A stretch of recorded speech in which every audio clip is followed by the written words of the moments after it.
One late evening, a man named Alexey was returning home along a deserted road. Suddenly, he noticed an old abandoned house that he thought had been demolished a long time ago. This place had always caught his attention, but he had always avoided it. This time, curiosity got the better of him, and he decided to approach it. When he entered, the house was dark, smelling of mildew and dampness, but something felt off. The walls seemed covered with strange, barely noticeable stains. He decided to explore.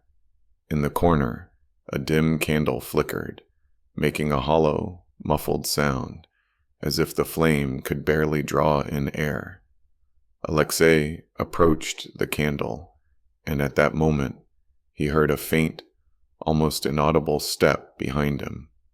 He quickly turned around. There was no one there. Almost calming himself, he turned back, but at that moment, he heard a voice whispering his name. Alexey. His heart raced. He couldn't understand where the sound was coming from. Everything around him was eerily silent. Suddenly, he noticed a dusty trail on the floor, leading to an old door he hadn't noticed before. Oddly, it had clearly been closed, but now it was slightly ajar. He knew it was dangerous, but curiosity was stronger. Opening the door, Alexey saw a mirror standing on the foggy floor. It was covered in a veil of dust and cracks. But the strangest thing was, there was no reflection of the room. Instead, on its surface, as if drawn by mist, a silhouette floated. And then, after a moment, eyes appeared, dark, eerie, with white dots, as if someone was trying to look at him through the mirror. Alexey felt a coldness, like an icy wind, fill his body. He felt as though someone was watching him. At that moment, he heard a quiet, creaking voice. "You're not alone, Alexey."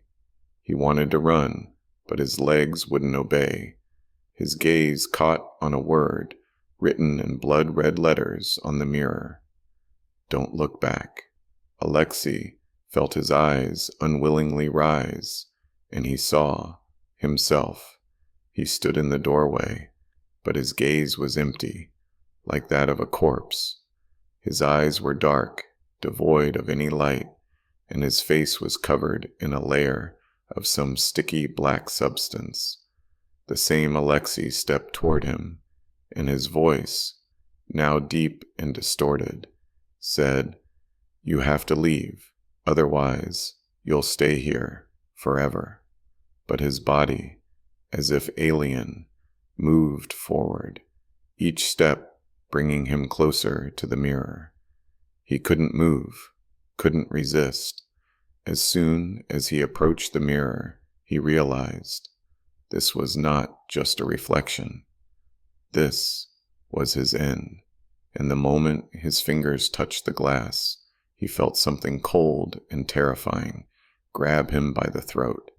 The mirror consumed him, and all that remained was a few drops of blood, slowly dripping down the dusty floor.